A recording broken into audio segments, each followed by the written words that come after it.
بسم الله الرحمن الرحيم.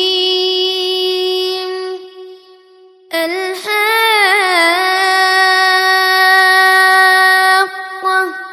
ما الحاقة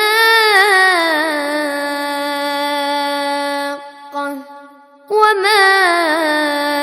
أدراك ما الحاقة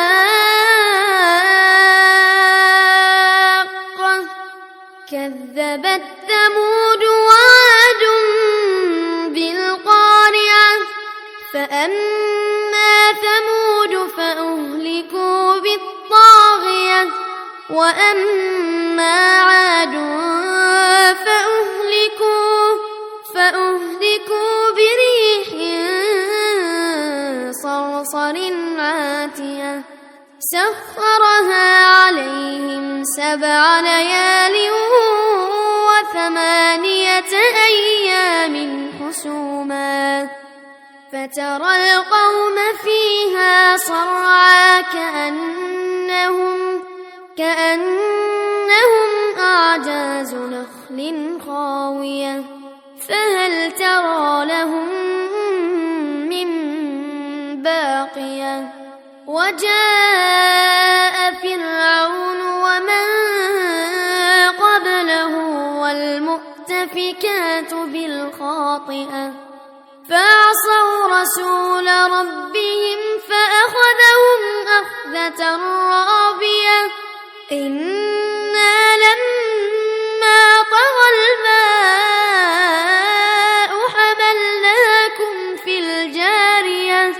لنجعلها لكم تذكرة وتعيها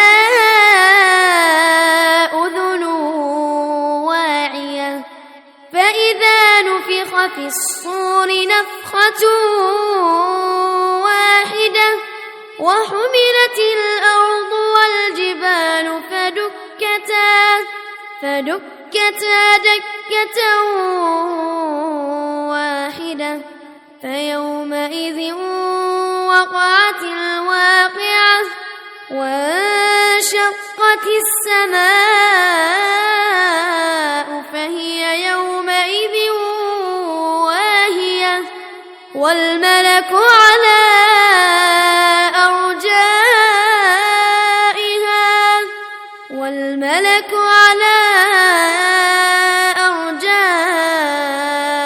أرجائها ويحمل عرش ربك فوقهم يومئذ 8 يومئذ تعرضون لا تخفى منكم خافية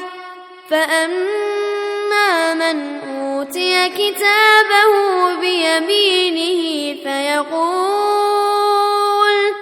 فيقول هاؤم اقرءوا كتابيه إني ظننت أني ملاق حسابيه فهو في عيشة راضية في جنة عالية قطوفها دانية كلوا واشربوا هنيئا بما أسلفتم في الأيام الخالية وأما من أوتي كتابه بشماله فيقول يا ليتني لم أوت كتابيه ولم أدر ما حسابيه يا ليتها كانت القاضية ما أغنى عني ماليه هلك عني سلطانيه خذوه فغلوه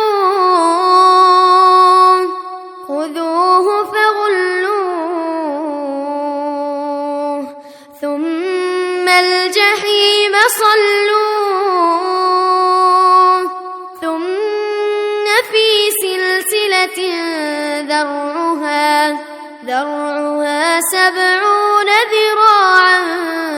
فاسلكوه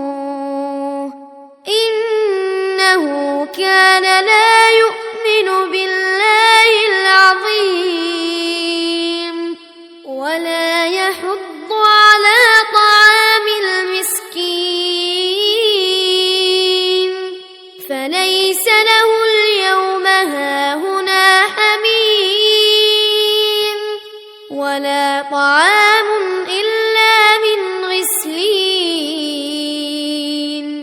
لا يأكله إلا الخاطئون فلا أقسم بما تبصرون وما لا تبصرون إنه لقول رسول كريم وما هو بقول شاعر قليلا ما تؤمنون ولا بقول كاهن قليلا ما تذكرون تنزيل من رب العالمين ولو تقول علينا بعض الأقاويل لأخذنا منه باليمين ثم لقطعنا منه الوتين فما منكم من أحد عنه حاجزين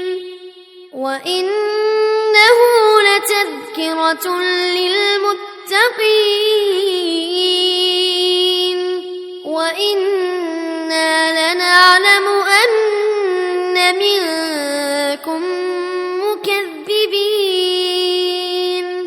وإنه لحسرة على الكافرين